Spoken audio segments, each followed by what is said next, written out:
You are being penalized for being good at your job. The system you optimize for is now targeting you. Let me explain. You delivered more in less time. You integrated the AI tool first.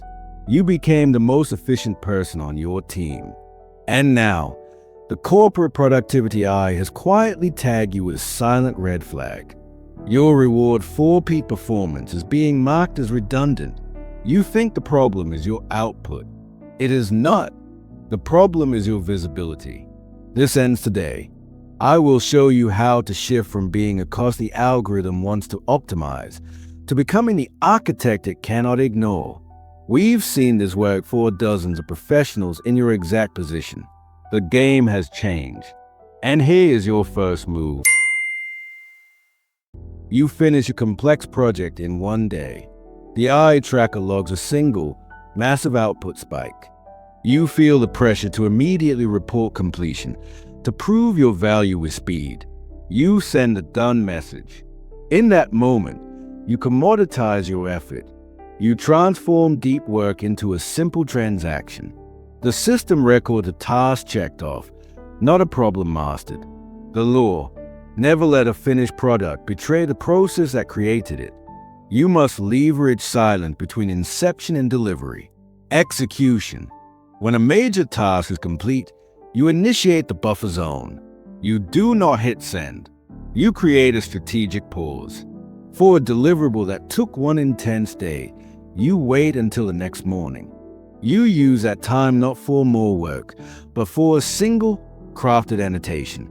You attach a brief, text-only summary. You title it Process Notes.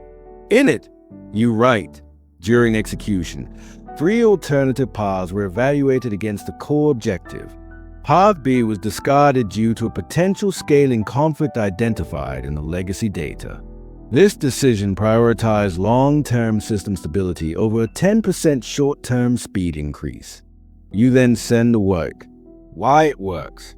This utilizes a fundamental cognitive bias.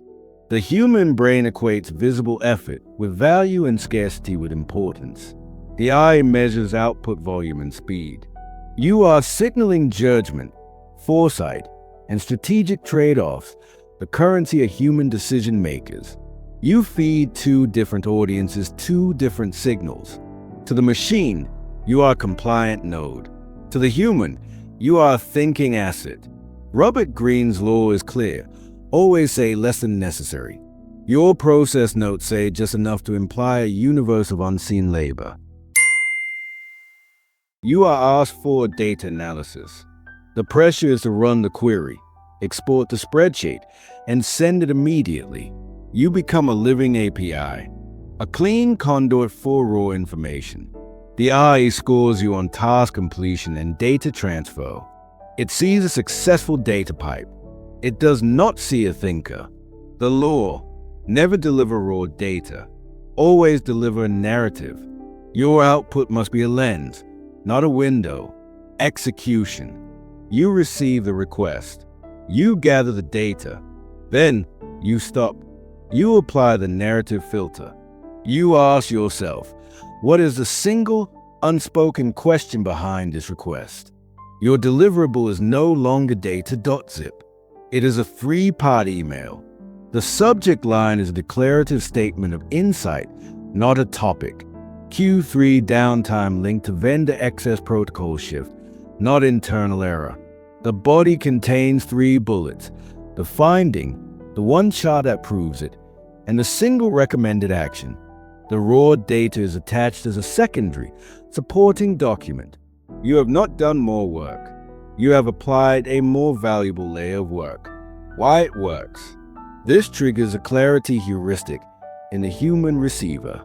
Overwhelmed managers crave decision-ready frames, not information dumps. By performing the act of synthesis, you position yourself upstream from the eye. The eye provided the clay. You sculpted the statue. You become the source of clarity in a sea of noise. This is how you demonstrate significance. This leads to the higher level protocol. You automate 80% of your role with brilliant AI workflows. You feel a surge of efficiency. Then, the realization you have engineered your own transparency. The quiet voice asks what is left that is uniquely you. What can you offer that the machine you orchestrated cannot? The law. Cultivate a core inefficiency. Identify and deepen the one human skill your role was meant to have before the metrics distorted it. Execution. This requires a rigorous audit. You map every task. You isolate the single element that requires true judgment, persuasion, or creative synthesis. The client negotiation. The departmental peace treaty. The ugly, necessary creative idea. This is your signature. You now deliberately allocate 20% of your visible professional energy here. You document its process with qualitative outcomes, not efficiency metrics. You format this as a 3-slide internal brief titled Strategic Friction Points and Resolutions. You present it in the one meeting that does not have an I dashboard running. You make this human skill your flag in the system. Why it works. This builds a structural anchor. I excels at execution within defined parameters. It cannot navigate human emotion, admit strategic error, or champion a vision born from friction. Your values shift from tasks per hour to problems only a human can solve. You are applying the principle of mastery, deep, sustained focus on the irreducible core of your craft. You operate the machine, you are not its output. Forget the myth of the overnight success. This is the architecture of sustained, unautomatable relevance. Your new protocol is live. You are no longer an employee being measured. You are a strategist managing a portfolio of perceptions. The algorithm is a component in your system, a tool to be used, and its outputs to be strategically framed. Your goal is not to bypass the system. It is to master the new language of value, to make your humanity so evident, so strategically interwoven with your output, that to remove you would be to collapse the narrative itself. You do not beg for security. You engineer indispensability. This is not about working harder. It is about making every visible action count for more. The system is watching. Now you know what to show it. Access the next tier.